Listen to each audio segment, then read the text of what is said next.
Com muitas polêmicas, Trump completa 100 dias à frente do governo dos Estados Unidos. E você vai ver também. Plataforma de petróleo pega fogo no Rio de Janeiro e um funcionário cai no mar. Polícia investiga a atuação do crime organizado em postos de combustíveis de 22 estados brasileiros. Hoje é aniversário de Brasília, a capital do país, completa 65 anos. E ainda, Rebeca Andrade é a primeira brasileira a ganhar o Oscar do esporte. Tudo isso você confere a partir de agora no Jornal das 18h30.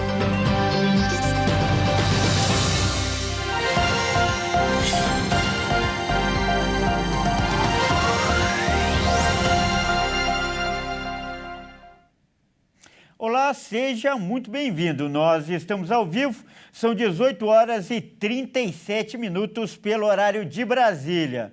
Eu sou o Kleber Werneck e a partir de agora você confere comigo as principais notícias desta segunda-feira de feriado.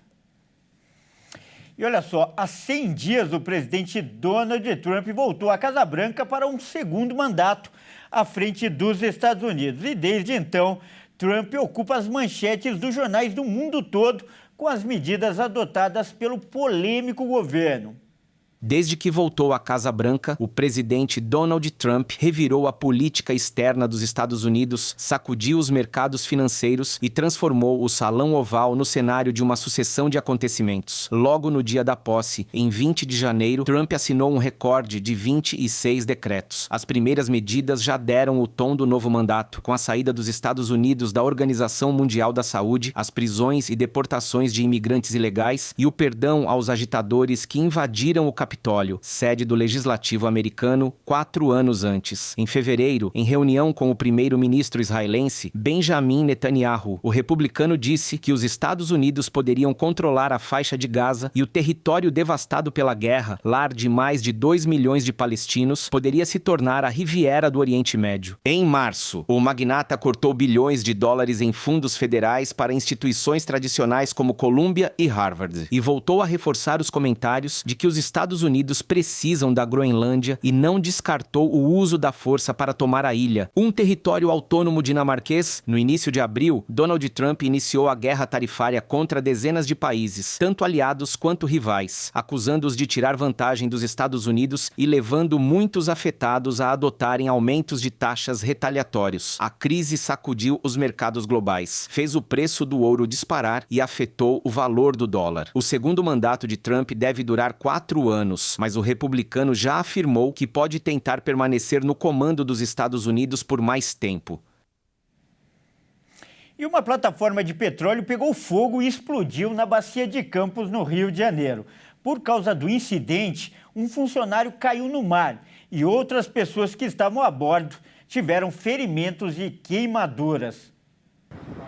Com a explosão na plataforma PCH, um funcionário ficou ferido ao cair no mar da Bacia de Campos, no Norte Fluminense. A informação é do Sindicato dos Petroleiros do Norte Fluminense e foi confirmada pela Petrobras. O incidente aconteceu por volta das 7h30 da manhã e as chamas foram rapidamente controladas. Imagens feitas por navios que estavam próximos mostram uma densa fumaça que tomou conta da plataforma. Ela fica a cerca de 130 quilômetros da costa da cidade de Macaé. Segundo o Sindipetro, o trabalhador foi resgatado do mar com queimaduras. No momento da explosão, no total, 176 pessoas estavam na plataforma. A Petrobras informou que o homem que se feriu prestava serviço para a companhia recebeu atendimento em embarcação de apoio. A companhia acrescentou que ele sofreu queimaduras leves e estava consciente. A Petrobras afirmou que a plataforma não produz petróleo desde 2020. As equipes não essenciais foram desembarcadas para que a integridade das instalações seja avaliada. Uma comissão vai apurar as causas do incidente.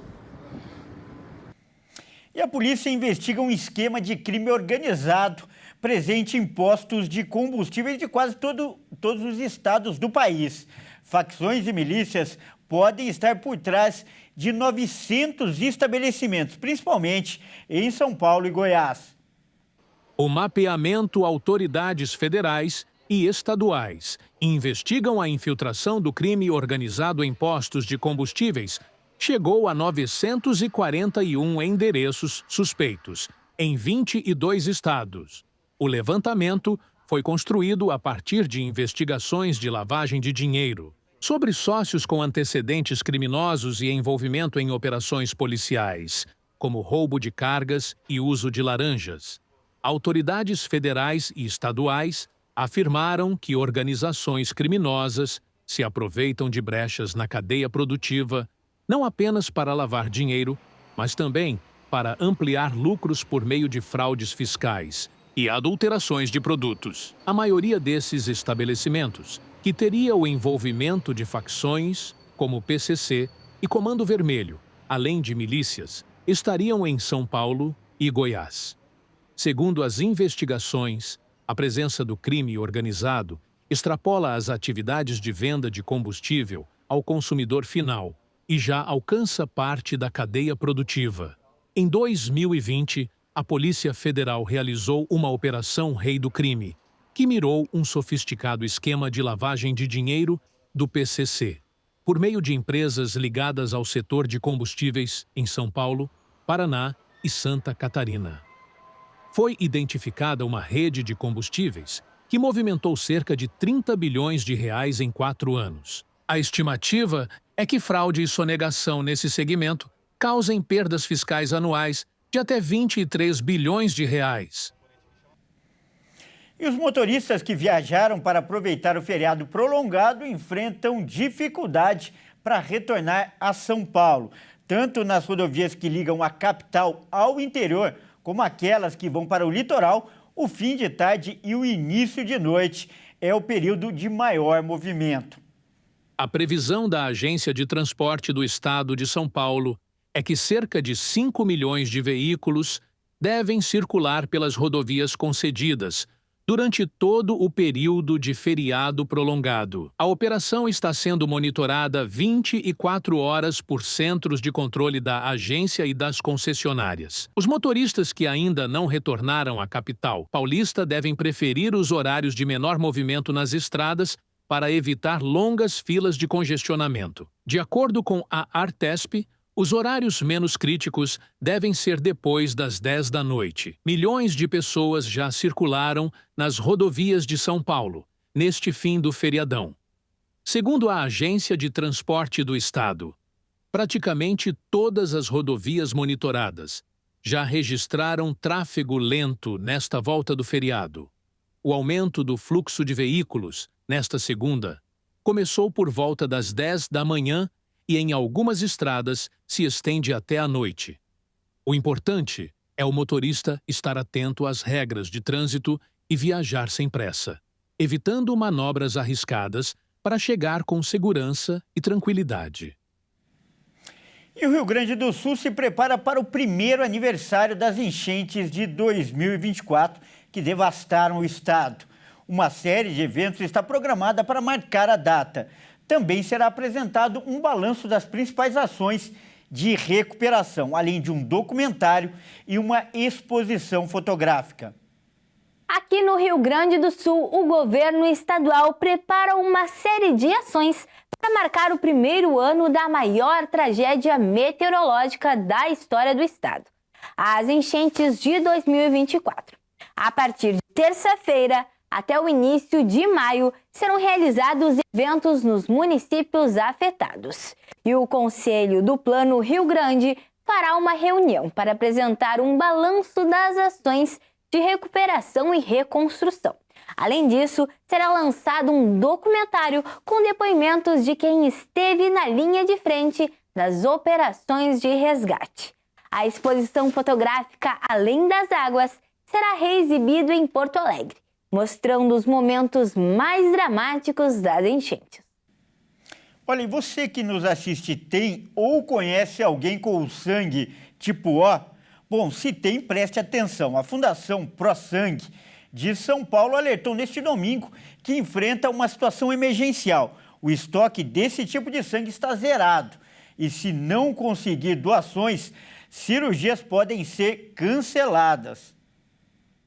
As doações podem ser realizadas neste feriado mesmo. Sem a reposição imediata do estoque, cirurgias podem ser canceladas na próxima semana. Segundo a Fundação, além do sangue tipo O negativo, outros tipos sanguíneos como O positivo e B negativo também estão em níveis críticos. Os postos clínicas, Mandaki e Osasco, estão abertos para coletar as doações. O agendamento pode ser feito no site da Fundação ProSangue. A Fundação ProSangue, instituição pública vinculada à Secretaria da Saúde do Estado de São Paulo e ao Hospital das Clínicas da Faculdade de Medicina da USP, é considerada referência pela Organização Pan-Americana da Saúde, pela Organização Mundial da Saúde e pelo Ministério da Saúde. Para doar, a pessoa deve estar em boas condições de saúde, estar alimentado, ter entre 16 e 69 anos, pesar mais de 50 quilos, evitar alimentos gordurosos 4 horas antes da doação e não ter ingerido bebidas alcoólicas 12 horas antes. Caso o doador esteja com sintomas gripais ou de resfriado, deve aguardar uma semana para que esteja novamente apto à doação. E veja a seguir, hoje é aniversário de Brasília, a capital do país, completa 65 anos. E ainda, Rebeca Andrade é a primeira brasileira a ganhar o Oscar do esporte. Nós voltamos já.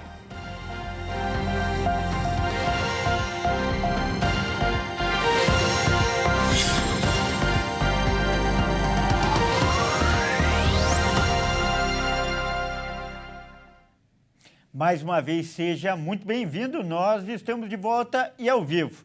São 18 horas e 50 minutos pelo horário de Brasília. Olha, por falar em Brasília, a cidade está em festa. A capital federal completa hoje 65 anos de fundação. A data foi festejada com várias atividades gratuitas para pessoas de todas as idades. Inaugurada como capital do Brasil em 1960, Brasília é uma cidade planeada que se destaca pela sua arquitetura moderna, essencialmente criada por Oscar Niemeyer. Disposta em forma de avião, o que seria a fuselagem é o eixo monumental, com 2 avenidas amplas, cercadas por um enorme parque. Na parte que seria o cockpit da aeronave, encontra-se a Praça dos Três Poderes. O projeto da cidade a divide em blocos numerados, além de setores para atividades pré-determinadas, como o setor hoteleiro, bancário ou de embaixadas. A capital está localizada na região geográfica conhecida como Planalto Central. Segundo o censo do IBGE de 2022, a população é de mais de 2.817.000 habitantes. É a terceira cidade mais populosa do país e a 4ª concentração urbana do Brasil. A capital brasileira também é a maior cidade do mundo construída no século XX. Brasília possui o maior produto interno, bruto per capita, em relação às capitais, e o 4º maior entre as principais cidades da América Latina. Além de abrigar as sedes dos Três Poderes, a capital federal possui 127 embaixadas estrangeiras. Brasília é classificada como Patrimônio Cultural da Humanidade pela Unesco e recebe cerca de 1 milhão de visitantes anualmente, que ficam encantados com os diversos projetos arquitetônicos. E agora é hora da gente falar de esportes aqui no Jornal das 18h30. E quem traz as informações é o Pedro Veraldi. Boa noite, Pedro, seja bem-vindo. Pedro, vamos começar falando do Corinthians, que desde a saída do Ramon Dias, o argentino, está sem treinador e parece que tem um nome antigo que o Corinthians tem interesse. É isso, Pedro? Boa noite, Kleber. Boa noite a todos que estão nos assistindo. O nome da vez para assumir o comando do Timão é o técnico Tite. O treinador teve uma passagem vitoriosa no Corinthians e chegou a ser campeão do mundo em 2012. O Corinthians está em busca de um novo treinador no mercado. E o nome da vez é o do técnico Tite, que já é um velho conhecido da fiel torcida. Depois de sondar Dorival Júnior, o Timão mudou a rota e definiu como plano A o ídolo da fiel e ex-treinador da seleção. A ótima gestão em grupo e o histórico de seu trabalho na seleção brasileira e no Flamengo pesaram na escolha da diretoria. Além da história vencedora e o carinho que ele tem com a torcida corintiana. O Timão está confiante no projeto da atual temporada e acredita que pode ser campeão de pelo menos mais uma competição. E por isso a diretoria entende que Tite é a melhor opção para resolver as questões táticas da equipe, além de fortalecer o sistema defensivo. O executivo de futebol do Corinthians, Fabinho Soldado, vai se reunir com o treinador ainda no início desta semana para conversar sobre o projeto de médio a longo prazo do clube e alinhar os detalhes com o treinador brasileiro. Assuntos como o tempo de contrato e salários ainda não foram debatidos. Porém, o clube promete apresentar um projeto de longo prazo e ambicioso.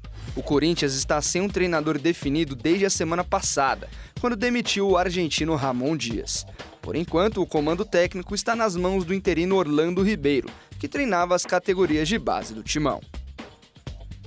Olha, e o Campeonato Brasileiro ganhou neste fim de semana um novo líder isolado e absoluto, não é, Pedro? Isso mesmo, Kleber. O Palmeiras subiu a ponta no campeonato após vencer por 2-1 o Fortaleza.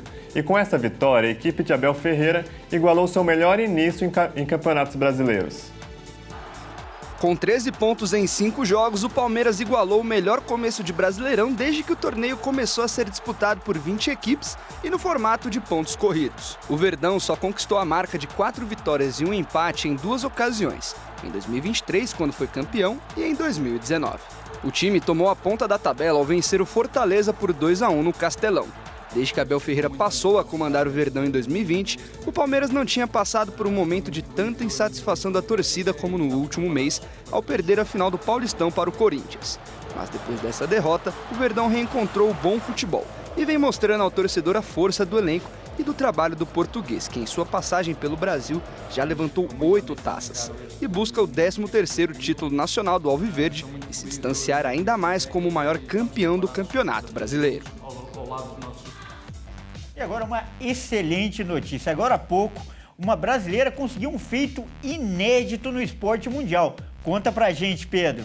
Isso mesmo, Kleber. Rebeca Andrade venceu um prêmio que é considerado o Oscar do esporte e se tornou a primeira brasileira a ganhar essa estatueta.